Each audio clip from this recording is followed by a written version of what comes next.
Okay, you should have something up there that talks about the worst antennas out there. So before I get going on things, a couple other little items coming along our way as far as band stuff. Actually, a good old 17, actually 15, 17, 20 meters have all been real good for harvesting DX. Lots of really good stuff going on out there. And there's actually, I've been filling in more of my puzzle here as far as getting some of those rare countries out there. So this year, I have been trying to finish up my worked all states for 6 meters, and that's where I can get all 50 states on every single band. So the one band I'm still missing stuff on was 6 meters. So I came into this year missing Vermont, Delaware, and Rhode Island. And I have been trying and trying and trying to take and get everything knocked off so I could apply for my 6 meter worked all states. So just 2 weeks ago, yeah, a little less than 2 weeks ago, somehow and it always happens. You never find it when you're looking for it. It's only by accident. So accidentally, I backed in and got Vermont, and then 2 days later, I got Delaware. So the only one that I'm missing right now is Rhode Island. And I know 5 other hams that have been trying to get Rhode Island this year, and they have not. So that's still one that's evaded a number of people. But I keep seeing there's some new upstarts, ham radio operators out there that have managed to get 6 meters worked all states this year. And that was just being at the right place at the right time and getting it. But as it is, 6 meters, we're at getting to the end of the season, so it's drying up as far as here on the West Coast. And so we're going to have to wait for another season for that to come along. A couple other interesting things coming on. Um, we have a couple expeditions coming up this winter that for us this winter, for people that live in the southern hemisphere, like Antarctic, it's going to be summer down there for them. Um, so we have Peter the First. Peter the First, it was like, I don't remember. It's been a long, long time since that's been activated. That's another island that is kind of a rare, hard one to get into. And then all the equipment that was left over from this year's expedition down in the Antarctica is now being repurposed and getting ready to get packed up and shipped off for Peter the First Island. So that's going to happen in March of 2027. The unique part of this one here is that they're required to have 2 helicopters on board for moving people on and off the island. This island is pretty much all stacked up it's below the Arctic line. Unlike Beauvais, Beauvais is above the Arctic line, and Beauvais has actually been thawing out. Where this summer down there, they had their expedition. They actually got to put on their expedition down there on solid rock. But Peter the First is coming along. It looks like it's going to be a good one, but it's going to rack up about a cost of about $2 million. $2 million. So this will supersede Beauvais. Beauvais was $1.7 million. But the main cost, the added cost of that was the second helicopter and all the fuel. And obviously you have to have a bigger boat for doing all of this. So the next one let's see. Yeah, the next one that popped up is South Georgia. South Georgia is an island I've actually been on myself, and it's has about 5 or 6 old whaling stations on the island. And they're going to be able to use one of the old whaling stations, and they're going to be doing an expedition down there. And that looks like it's going to happen in January, February of this year. Excuse me, no, that was also supposed to be in March time frame. So that's a big deal. They just now got their landing permits. So they have their landing permits to go on the island. They've worked everything out with the Norwegian government as far as all the things they're going to do, how they're going to treat the land, everything that's going to go on and off of that land, and how things are going to be working there.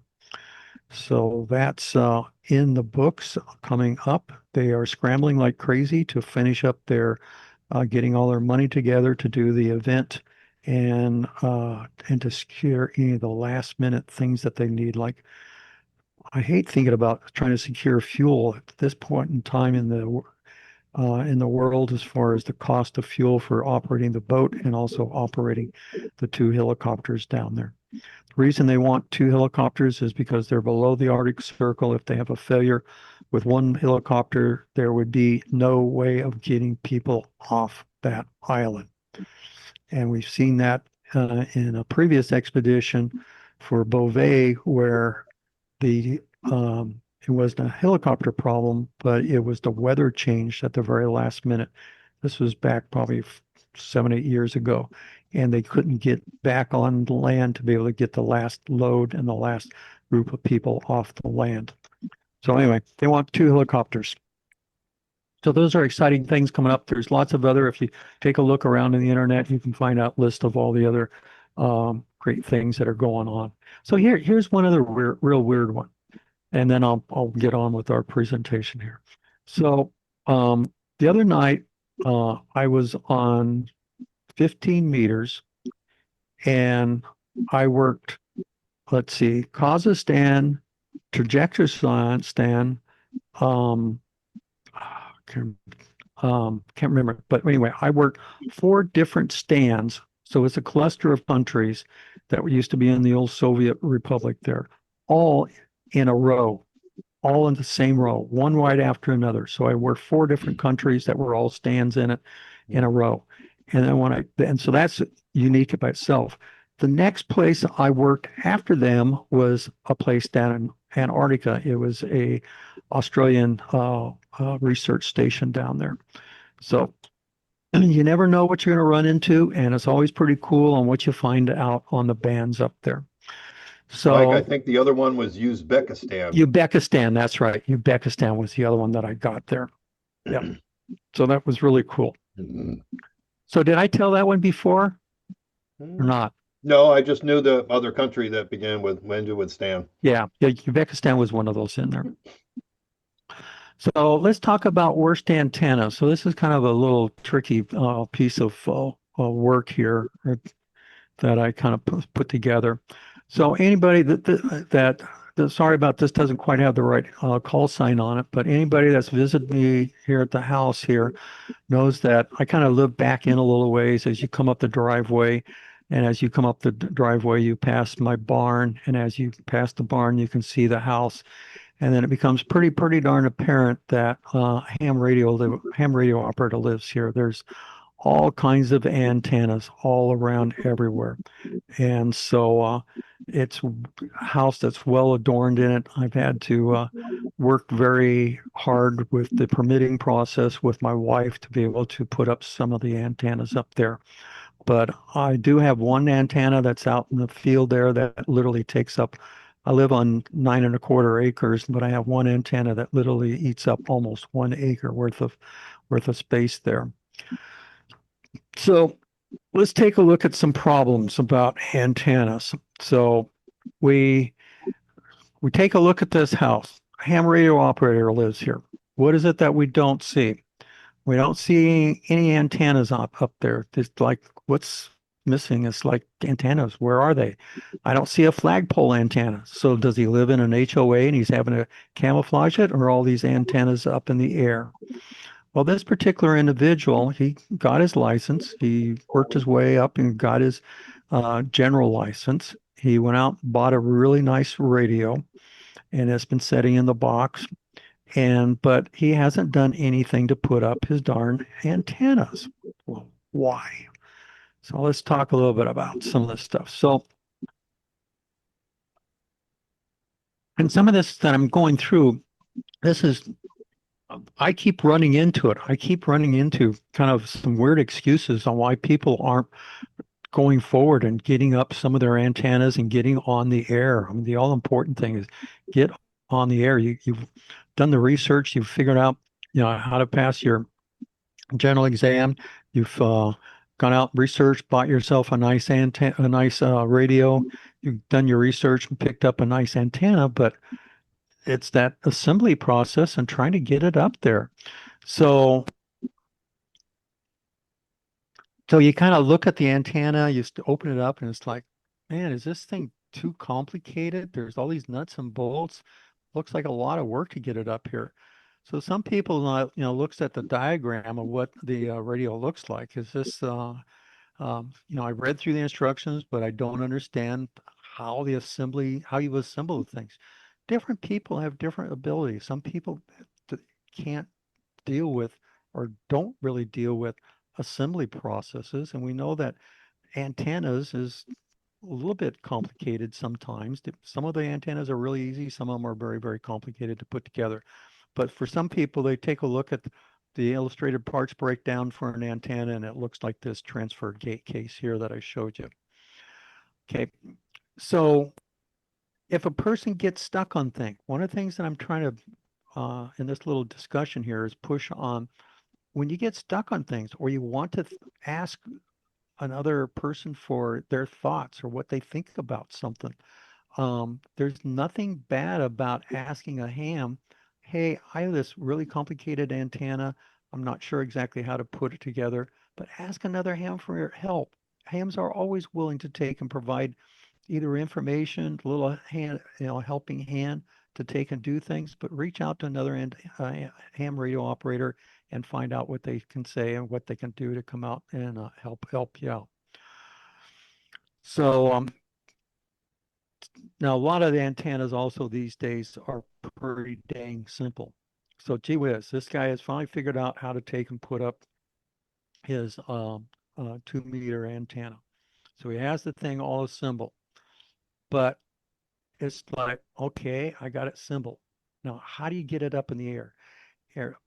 If you're not, haven't lived or been around ham radio people and see what they do and see how the stuff gets put up in the air, you don't have the background needed to know how to end up getting it up in the air. So again, if you don't know how to do it, reach out to someone that's a ham radio operator. There's lots of Elmers out there. After all, I have Paul N07 or N, yeah, Paul. Uh, Basically, he's always asking me about my advice as far as antennas, and I'll pick them apart, give the good and bad about it, and let them know. So don't feel bad about asking for help. Well, gee whiz. One of the things when you're putting up an antenna, the first thing you want to do is think about safety. Safety is always first. So here's a guy that's up on top of a metal roof, that's up on top of a ladder, that is reaching up, trying to assemble an antenna that's up on a mast. There's easier ways and safer ways to do this. Just when you think about putting it up, putting an antenna up, you always, always want to stop and think about safety, how you can do things safe, not put yourself in harm. And there's lots of ways to do it. So again, if you look at this as one of these weird, awful, horrible things that you might have to be putting a ladder on top of the roof, you're probably doing it wrong. Consult another ham radio operator. So trying to put up a antenna, trying to install it, you know, lots of ways to do it, lots of instruction books. Some people can go through the instruction book and pretty quickly get confused on what's going on. So the first thing you do before you put up an antenna, you gotta have a plan. There's like building a house, like building a garage or a shop or a bunch of things you want to end up storing stuff in. You need some kind of a plan on how to do that. So you got to figure out where you want to put the antenna. So a lot of times the feed line is going to end up affecting where you want to bring the antenna into the house or the feed line into the house. What you have for outside fixtures or fascia boards or what type of roof you have, if you have a chimney, that can all affect your plan on how you're going to end up putting that antenna up. So the other thing is that once you get a plan on what you're going to do, now you got to put together an inventory list. You need a plan on what you need. So you need to think about the mast you're going to hang it on, or poles you're going to be using to support it. You need to figure out what you need for nuts and bolts, if you need rope, if you need wire, what you need for insulators. So all of these little things, the more you write down on a good list, that means when it comes time to put up that antenna, you're going to have everything available to do that. So once you know how you're going to mount it, what you're going to use to mount it, then you need to start thinking about the tools you need. Now, this is pretty obvious there that you need to think about what wrenches, sizes of wrenches, screwdrivers, pencil, drills, step ladder, all these little things that you need to end up installing things. So one of the things that I ran into a while back was the guy put up an antenna, but he had to use some spacers and use some 2x4s and stuff like that on the side of his house. But he took these 2x4s and just drove nails through the 2x4s to get him the offset that he needed. And he just drove those things into the house. Now, people that are kind of experienced, do you think nails would be a good thing to use for fixing something on the house? Or do you think you probably should use some good screws and some good lag screws that will bite into that wood and give you a pretty darn good grip on it? So I had to talk to the guy and mention that just pounding nails into the side of the house was probably not a good idea over time. Very likely that the nails are going to loosen up and that whole thing is going to fall off the side of the house. So another thing is that, some antennas, yeah, you can do yourself. It's pretty easy to do. Maybe a more experienced person can do a lot of that, putting up antennas, but by themselves. But, it's nice to have a buddy system where you have one guy that can maybe stabilize a ladder, that can hand you the tools for working on what you need to do. But if you have two systems, two people working on it, you got a buddy system, and it helps to make sure that you do things safely, you don't have any kind of problems, and you have some checks and balances as far as doing things right and following the instructions. Oops. So let's get into a little bit more about the nitty gritty about antennas. So here's one that I found kind of interesting. Vertical antennas for HF. Um, Vertical antennas, they come in kind of two types. Some of them need counterpoises, some of them don't. Well, some of them don't, but they have counterpoises built in, like the antenna on the left that has counterpoises built into that. But virtually every antenna you have out there always needs some kind of counterpoise on it. So you can think of a counterpoise as the other half of the quarter wavelength antenna. All the antennas we always think about and use are always a half wavelength. So 1/4 of it usually goes to one into the coax. The other quarter of it will end up connecting usually to the shield part of the coax. So we have the antenna on the right. Now this one here, because it's a true quarter wave antenna there, that requires a ground plane. It requires a counterpoise. So you can see the little clip down there, but it doesn't show that under the grass there's actually a copper plate, and there's wires that go out underneath the grass that ends up providing it the counterpoise, the other half of the antenna. So the point here is that I ran into a guy that was in the process of sticking his antenna in the ground, and he didn't read the instructions. He said that this thing just doesn't work. I can't receive anything. It's just like it's deaf. And so when I looked at it, And I said, what did it say in the instructions? And he said, "Oh, I don't remember." So he went and got the instructions, and I read through it and pointed to the paragraph about the requirements for the counterpoises. So after he put down we put down 4 pieces of wire. That's all we could find. Gee whiz, that antenna started receiving things. A miracle. All you needed to do is just add the counterpoises. So one thing that when you're dealing with HF, HF, remember that there's 10 HF bands out there. 160, 80, 60, 40, 20, 30, 17, 15, 12, and 10. So that's 10 HF bands out there. That covers a lot of territory and a lot of frequency. It covers everything from basically 1.8 megahertz all the way down to your 29, 30 megahertz for 10 meters. A lot of bands. And size-wise, there's a huge difference in the type of antenna. So like there's on the left side there, that is a 2 meter, 5/8 inch, 5/8 antenna, little mag mount there. So you can see that's a little tiny, tiny type of things. The guy on the right, that's really just a big tuning coil for a big commercial low frequency antenna. So another part here is that, you're never going to have enough antennas.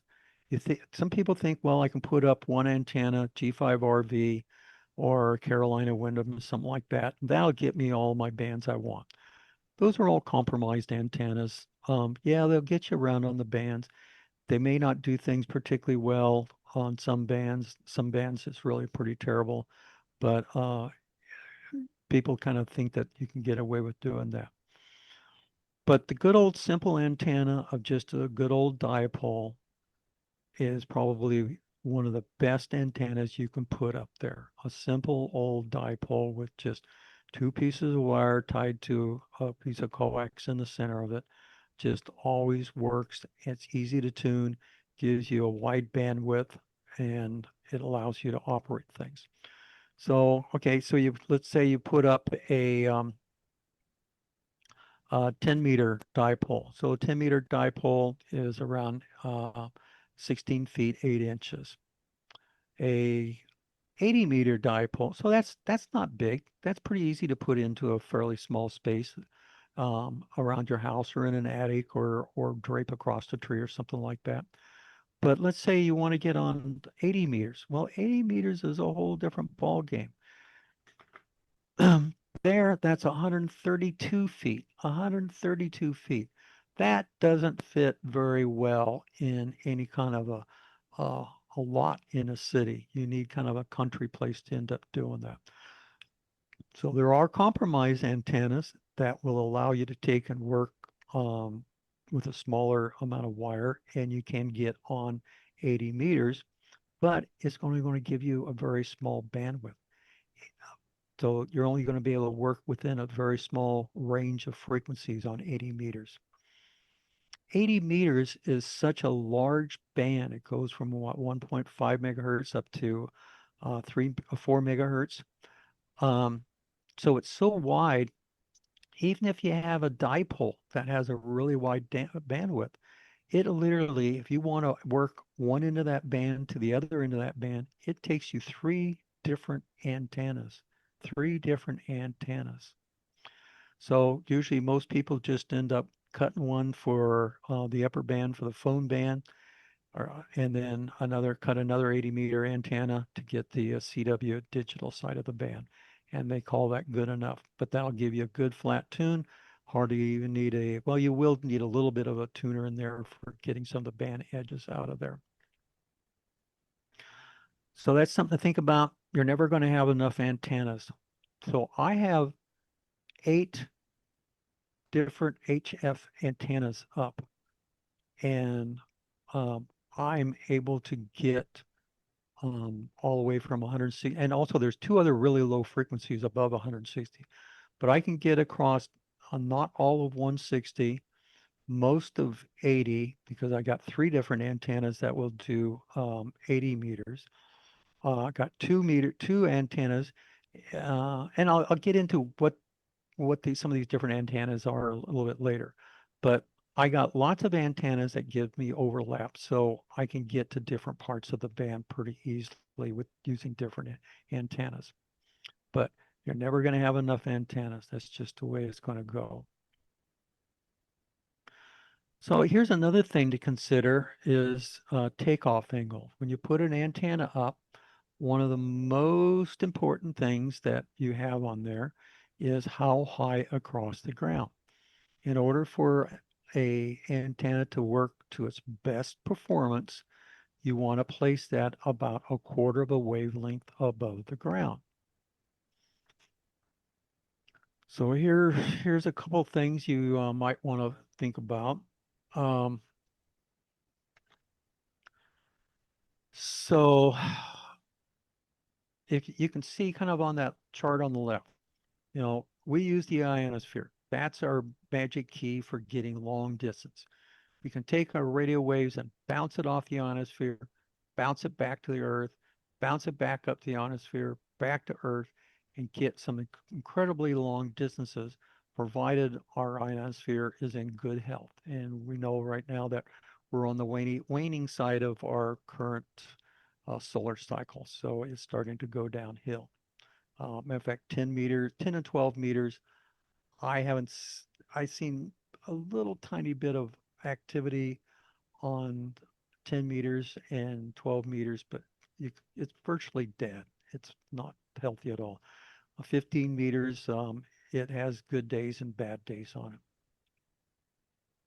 But our secret sauce has been able to use the ionosphere to bounce it.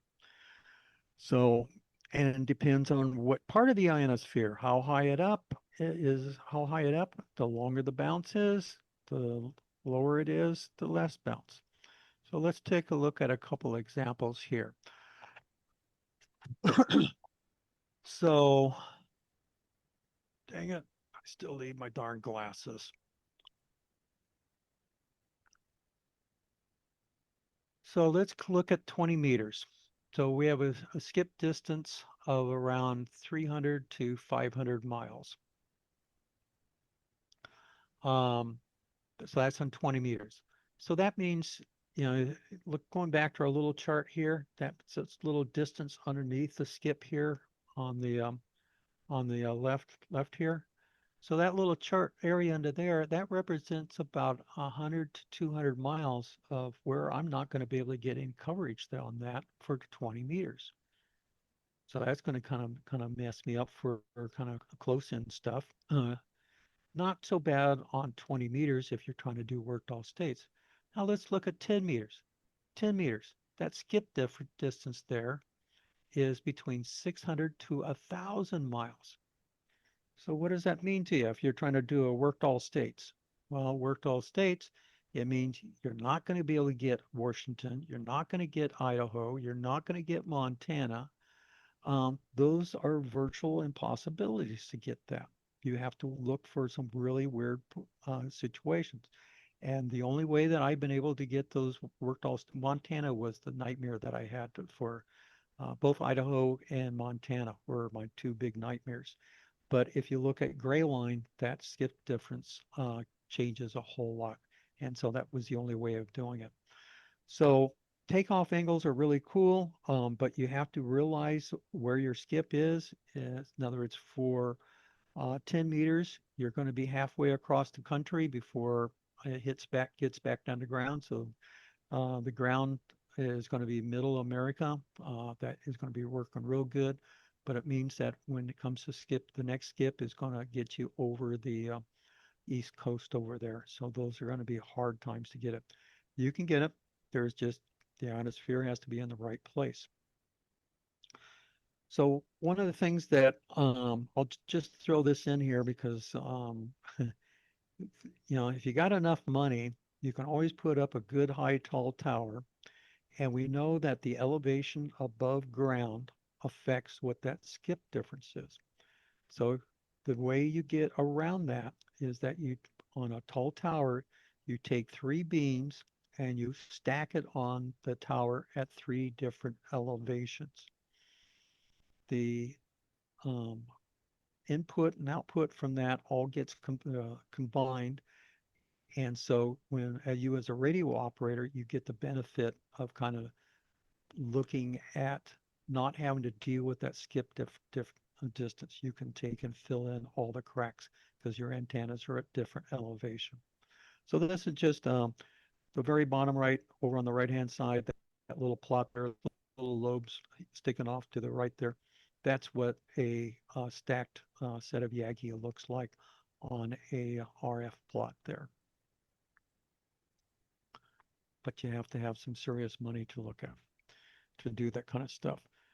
So it's always nice to have backup antennas because you never know when you're going to have a failure on an antenna. One of the ones that used to tear me up all the time, I had a really old 10, 15, and 20 meter Yagi. I'd be in the CQ Worldwide contest and working along, running a kilowatt, knocking down contacts. And next thing I know, my SWR would go absolutely bonkers on the darn antenna.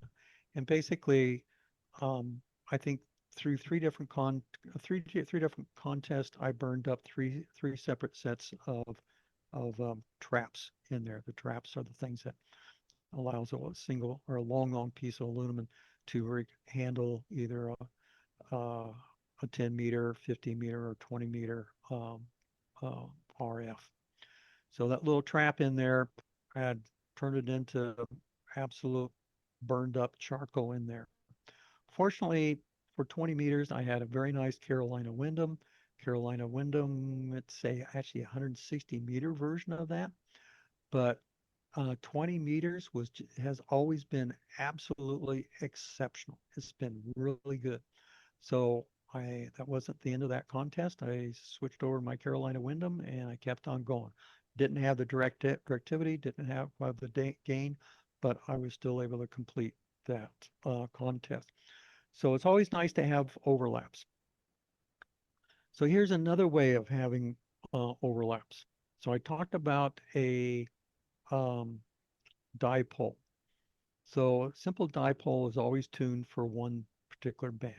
Yeah, like an 80 meter um, dipole. You can sometimes get 40 out of it with a little bit of tuning. Sometimes you can get 20 meters out of it. But those take a little bit of work to end up getting it to work correctly. And it's not very efficient, but you can get it. So one of the things that there's a concept out there where you can do what's known as a fan dipole. So you can take one dipole. So I have a 160 meter dipole.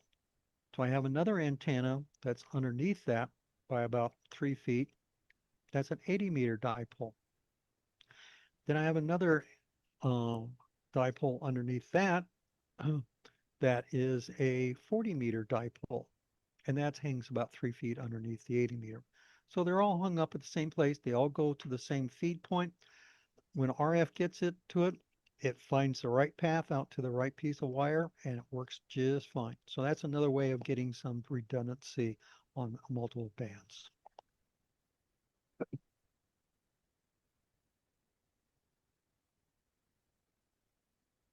So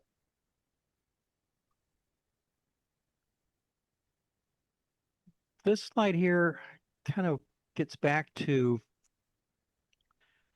you put up an antenna, but it's easy to get damaged. We have ice storms that come around here. We have wind storms that come around here, rocket back and forth. You have wire that's moving around. You have different ways of holding the antenna up in the air, and things get loose and things get damaged. You can get abused coax. If it's rubbing against something, it can get abraded and fault, and it can fault. I had one piece of coax that where it hung on the tower, it would sway back and forth. And this is interesting because this is LMR 400. So LMR 400 has a solid wire on the inside. It's actually a aluminum piece of wire that's copper cladded. And I should have thought about that earlier, but as it came across the little hanger on top of the tower, the thing would sway back and forth. Well, after about 4 years of it, 5 years of it hanging up there, the thing became brittle. And when I'd hit it with power, the thing would actually open up on me. And I had an SWR that go absolutely nuts. So it took me a while to find the darn thing, uh, the open, but I did find where it was and had to replace the whole chunk of coax there. But now I put in there multi-strand stuff. So Superflex type of LMR 400. So that means anything that's going to bend, anything that's going to sway in the breeze, that has some fixed anchor point, you probably want to have some kind of a coax there that has multiple strands in it, so it's not going to crack after getting moved around a whole bunch. Um, so if you live, like we live in a horribly wet area, if you just use regular old carbon steel nuts and bolts and stuff like that, they oxidize, they rust. If you live on the coast, that stuff will disintegrate in a matter of 2 to 3 years. But if you use stainless steel, it's going to last a whole lot longer, but that is cost a whole awful lot. But you always have to look and watch out for your hardware and your metal things to see how they're holding up or if they need to take and be replaced. So worn and bad support structures, like if you're having to use a pole out there to hold stuff up, um, the the way your antenna gets anchored into the very top of the support structure, that gets moved around. That has different stresses. I've seen it where it's war holes and the whole anchor just basically gave through the whole top of that pole, gave away and just let drop the antenna. You also, on areas like where you have electrical contacts, you always need to have some type of weatherproofing like NOAX. We've talked about that in other meetings. But you gotta, like where you have RF joints come together, they have to have some kind of weatherproofing in there like NOAX to keep it conductive and prevent it from oxidize. Antennas just, you don't just stick them up in the air and forget them. I've more and more guys I see just stick them up there and they forget it and they don't care about it. Had another friend, this guy lives out in Central Oregon. He's had an antenna dipole up there for 6 years. Hasn't brought it down, hasn't looked at it. Well, the thing stopped working for him. Pulled it down, and sure enough, where the antenna basically connect onto an eye bolt, and then it had a pigtail off of that that basically went around and connected to a balun. Well, that thing had slid across the eye bolt enough where the wire that went to the balun had basically worn through. And so it had a big open. Not one that you would necessarily think about, but things move around in the air. They do a lot of moving around there. Parts wear out. I had a pulley that I pulled off of one dipole because I saw where it was. Usually use a counterweight for keeping my dipoles up in the air, so they can slope. Treetops can move back and forth, and wind can blow things around. And a pulley just with a weight on it takes care of the slack. But the center rod that went through the pulley on that pole, that rod that went through there was worn over halfway through. So it might have lasted another season, might not. But if I hadn't pulled it down to inspect it, I wouldn't have known. You got to do maintenance on this stuff. You got to take it down, take it apart, whatever you need to do. Check your nuts and bolts, see if they're rusted up, and replace it as needed, but you got to do it at least once a year. So generally the best time to do that is in the fall before the weather turns bad, because after that it becomes really a challenge to try and get up there and work on things. So here's an antenna picture from a couple of different positions here. Everything looked just fine. Had a windstorm that came through. Next morning, this is what that antenna looked like down on the ground. So the fault on this guy was a guy line. Guy line broke loose. The fault of the guy line, rusted up bolts. And so it had rusted up and then basically bad enough where it had oxidized and the bolt basically popped and let loose and dropped the antenna. Now, when you have an antenna like this that comes down, this can be a really um, dangerous situation. It didn't hit his shed, didn't is far enough away where it didn't hit the house. It didn't hit anything on the neighbors. It tore up a few little structures around there. But this could have been a really serious disaster if this thing had fallen the wrong way. So when it comes to towers, you cannot um, guess or second guess any kind of maintenance and oversight on it. You've got to make sure those towers are absolutely safe when you put them up in the air, and that takes maintenance to take a look at that stuff. You got to do it. So let's get into kind of the home run here. So everybody can always make it better. So the first thing is that when you first put up as a newbie in ham radio, the first thing is get an antenna up in the air and get it working.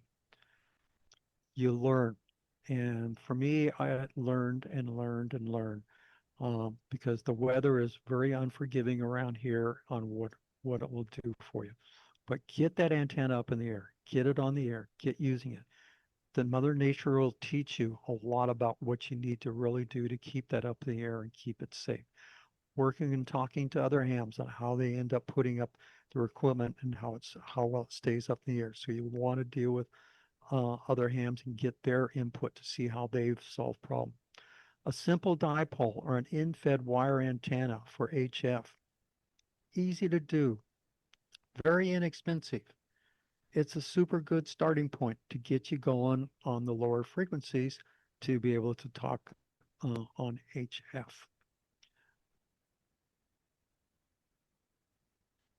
So,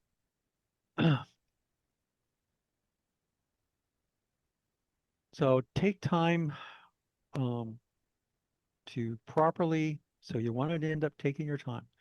You know, guys don't need to read instructions. You know, we all know that for the guys, that's the last thing they do. They can't make it work. That's the last thing that they do is look at the instructions to get an idea of what they did wrong. But I really recommend, you need it for operating the radios these days.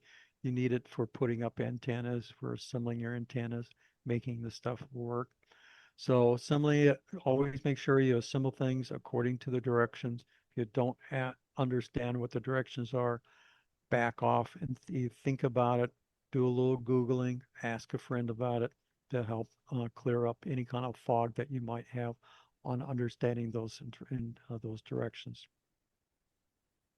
When you get an antenna up, the first thing you want to do is, and you don't even really want to get it all the way up in the air, but before you get it all the way up in the air, but you just get it off the ground there, throw an antenna analyzer, take a look and see what the SWR is. That SWR should be pretty close to good. It won't be as good as when you get it up. When you start putting that thing up in that air, that SWR will come down and that thing will work exactly the way that it's supposed to. But the first thing to do is to take a look at it before you get it up in the air. If that um, SWR is all wonky, you've done something wrong.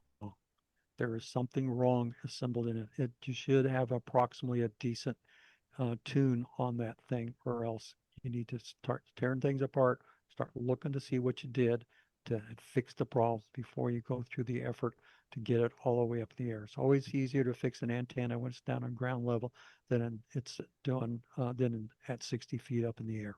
It just doesn't work too well.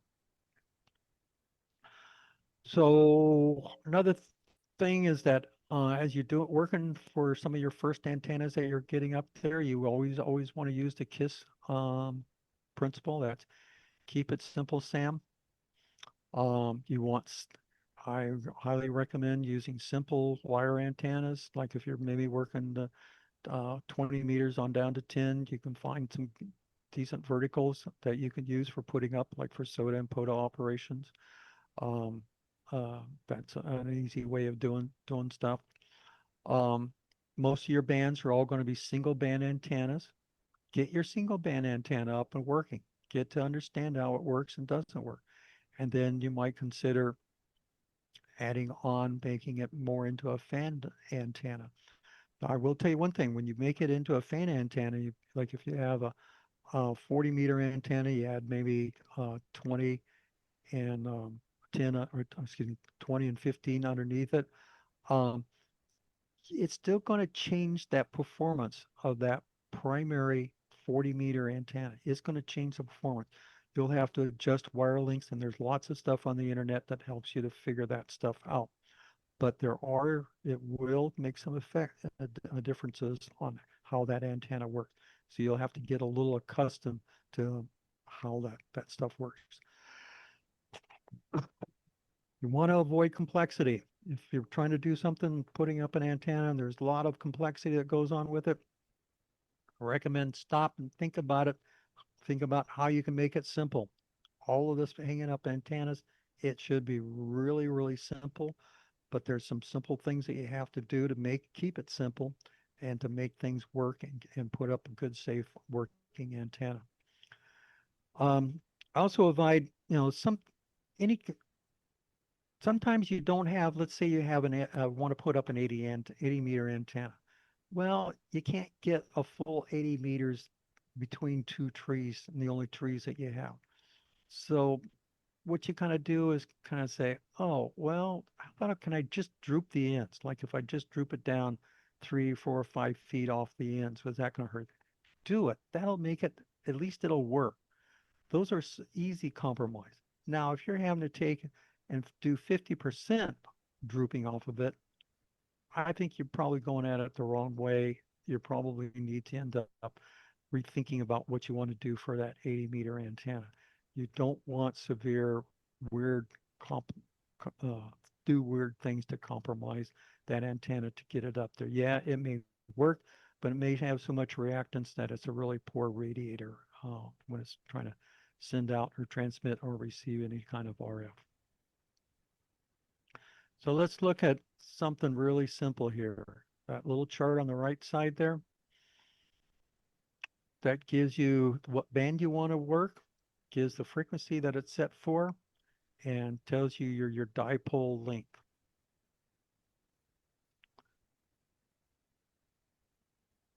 And so that gives you the top end of the band and gives you, if you want to use the bottom end of the band. Really cool chart there.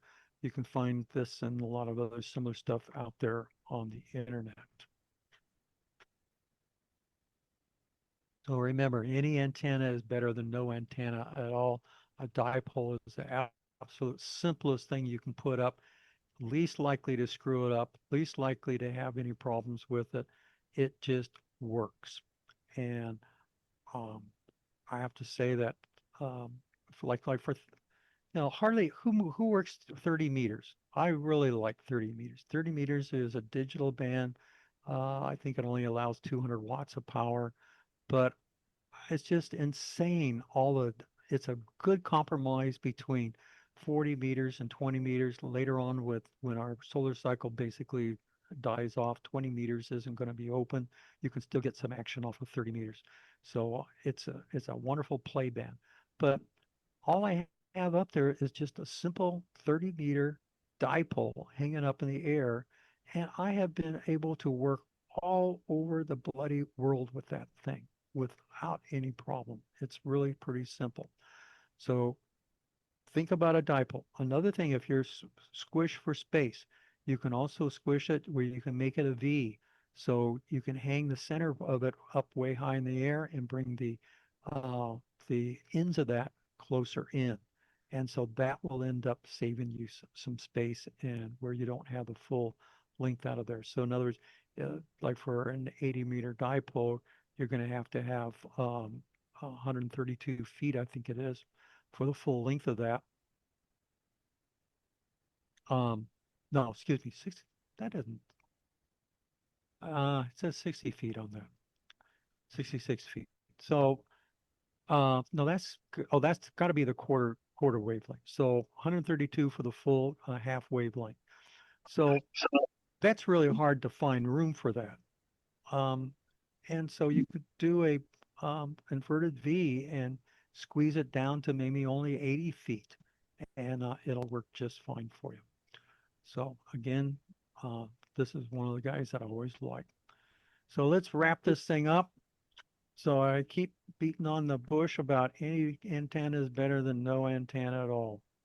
Get your antenna up there, and Mother Nature will teach you about what you need to know to keep that thing up in the air. Don't let problems get in the way of putting up your antenna. Don't be afraid of asking help.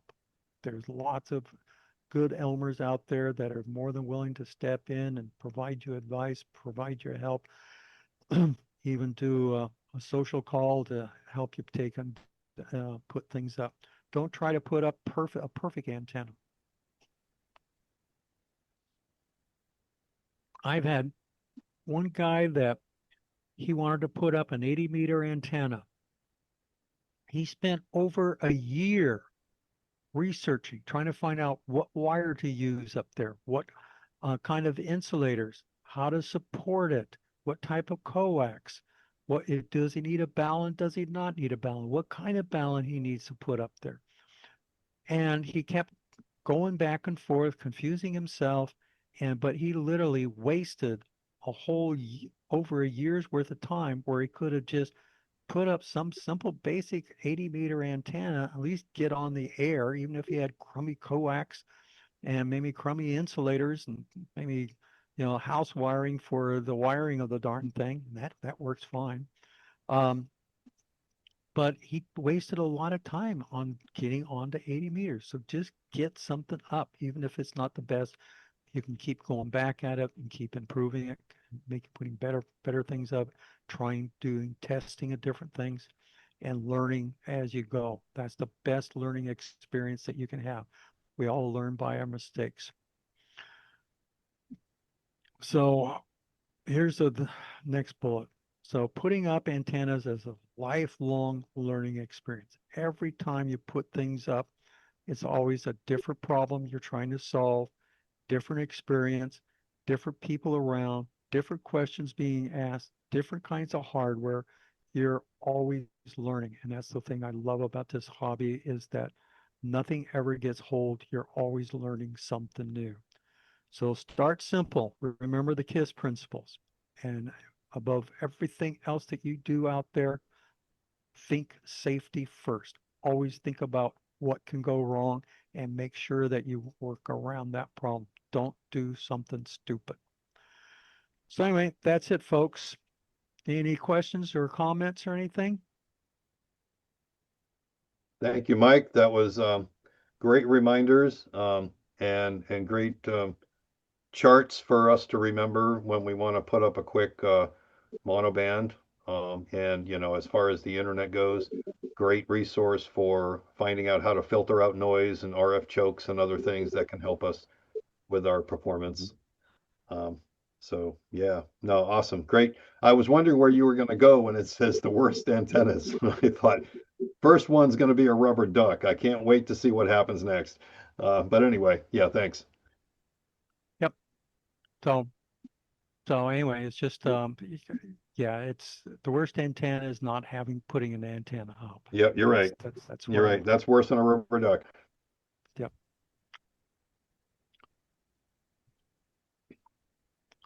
So anything else out there? Comments, thoughts? Yeah, I have a comment. Sure. One of the fun things that I have done is just putting out a random length wire and then discovering what it is most resonant at and what Mm. Uh-huh. Yep. Yep. There's actually a contest, and maybe you know about this, Andy. Um, I forget the name of it. Mike, you probably know it. It's a contest where you exchange what you're using for an antenna, but you can't use a normal antenna. Like you can use a bed spring, a lawn chair, a piece of roof gutter, anything else but an antenna. And it's Shopping cart. hilarious. Yep. Yeah. Yep. Not like being mobile using a shopping cart for your antenna. Yeah. All right. right. Thanks as always, Mike. Do appreciate it. Great topics, always pertinent and relevant to us. And thank you for the message about remembering safety. Let's not be that guy with a ladder on his roof peak, please. Uh, yeah, we don't want to have to come to your house and Yeah, yeah, that's one thing, but like when it comes to putting up a tower, all the mhm, things you have to go through and yeah, think about and all that whole process, there's a lot of things that can go wrong. And when you do put up a tower, it's really important to have other people that have the experience that knows how to do that. So if anybody thinks about putting up a tower, you want some experienced people around you to help you do that, help you do it right. yep, you're right.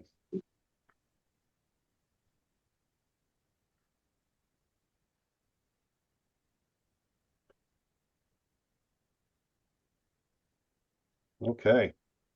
All right. Any other last comments? Otherwise, we'll go ahead and close the meeting. Thanks everybody for hanging in there tonight for Yeah. a great topic and a round table of meeting topics. I've got a few action items, and I'll talk to Ted and others to make sure that we've captured those and make sure we take action on some things to clarify some messages. So on I this got a program, question. go ahead. Go ahead, Ted. Um, so I've got the antenna on top of a tower and I don't climb towers. Are there people in the area that will do that to check your 10 antennas? That is a hard question. I'll tell you what, the tower climbers are dying off these days. Um, I I keep running into problems with guys trying to people needing tower climbers to do things, and they're hard to find, really hard to find. Okay. So one of the things that I'm not so Ted, I'm not saying you made the wrong decision there, but one of the things that getting into that planning process I made when I stepped into ham radio and I got my general and my extra and I wanted to put up a tower. So one of the things that I made was a very deliberate decision is that I'm getting older. I'm not really, I can still do it. I can still climb those suckers, but I don't, it's not a healthy thing for long-term health if I continue to do that. So my tower is built so I can collapse it down to 22 feet and I can rotate it over and everything comes down to earth and I can stand on a step ladder and do all my tower work and fix all my problems. So So mine will tilt over, but I don't have the equipment to safely tilt it. what does it take to acquire that equipment, have it built or buy it? Well, that's a good question. I don't know. Think about now the other side about what is it, what would it cost for one ambulance call and a broken leg or an arm? What's that cost worth compared to having the right equipment to do things properly? That's one of the things that I've continued to take and learn.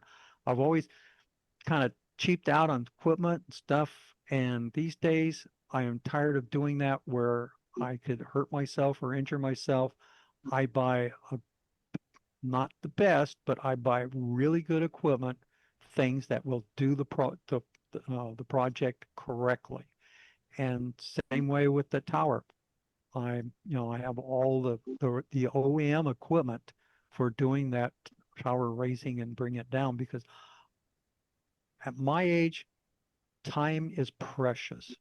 I don't know when my expiration date is. So every second I'm on this earth, I want to make it count. And so thereby my time is extremely precious and worth a hell of a lot more than $250 an hour. Is probably $2,000 an hour. So where I would price my time out. So I want to make sure that I enjoy the rest of my life and I'm not having to take and bounce around or hop around with some kind of lifelong injury that's going to reduce my enjoyment out of the rest of my life. That's just my thought. Okay. Take it or leave it. I don't know if it's worth anything. But anyway. So I guess one other point that I'll add here is that, I get some other places where people always want more programs for people that are beginning and getting into HF and kind of beginner type programs. Some of this may be kind of repeat and it's a little bit boring for the old people, but hopefully I interject something in there once in a while that says, oh, okay, I didn't know that. So old timers learn something, even though it may be a little bit of boring of a program for an old timer out there. But hopefully the newbies out there, they kind of get the drift and see where this thing is heading, and it helps plant some seeds that we can take and all of us can take and help grow and foster and help people have better antennas, because this sport or this contest or this ham radio, believe me, I don't care. You can have an intermediate just transceiver out there, 706 or 7300, and still, if you have a good antenna out there, it's amazing what you could hear and what you can work. That antenna is everything, and you can't make up with it for just a better receiver or a better transmitter. It's always gets back to that antenna. That antenna is going to get you the most enjoyment that you can possibly have. Yeah, it's nice to have a nice glossy antenna or excuse me, radio setting next to you with neat dials and neat display and stuff like that. And so that'll give you some satisfaction. But when it comes to knocking down contacts and talking to people and working the world, the best thing you can do is invest in an antenna. Well, as I like to say, Mike, ham radio is a contact sport. All right. Thanks, everybody. Mike, awesome. Anybody else have any last minute questions or comments before I go ahead and I guess Anthony will shut the recording down. Taking my antenna out to the coast for the beach POTAs, I just noticed I have some rust starting to build on my telescopic whip. So Wow. I was going to deal with that with a fine steel wool and WD-40. Does that sound Sounds good? about right. Yeah. Okay. So you Just wanted may to make sure also before. so you may also want to hit it with some like rust stop or something like that too to Okay, thank you. Just making sure I'm going about this the right way. Yeah, No. and yeah, if you got some rust, clean it off and then use some kind of a um, there's also kind of a zinc paint that you can also spray on to take and arrest that stuff. It's a little messy, but it works. A little bit Okay. messy, but like on my tower, over time you get stuff that gets scraped and you get rust spots, and you can go through there and touch it up with some cold galvanizing paint. That's what the name is, and that will end up also arresting it and also mitigate it, prevent it from Well, coming back. yes, but she's got a telescoping whip, so I Oh, don't that know if color, that would yeah, work. that's not going to work. Yeah, Yeah, I would just keep it. yeah, keep it Yeah. skip. So what you talked about is probably what you're going to have to Yeah. do. Glenda, one last tip. When you get home, just stretch it out and leave it to air out. That would probably help any further issues, And right? wipe it down to Yeah. wipe any of the Which salt you're air off. probably already doing, but just It only took 3 days at the beach, and that caused rust. was thank God fast. we're not made out of metal, huh? Yep. Yeah. Awesome. Be glad we don't live next to the beach. It's a nightmare for ham radio operators. All right, well, I'm going to go ahead and check out. I've got early morning, so 73 to all. Great to see everybody. Thanks for the wonderful camaraderie as always, and look forward to the next gathering, which will be our it'll be our what do you call it? Our next monthly meeting on Zoom. But after that, we'll shortly after that we'll have picnic and POTA. So hope you can all make it. Okay. All right, more news on that coming up, and I'll work with Glenda on the messaging. Thank you.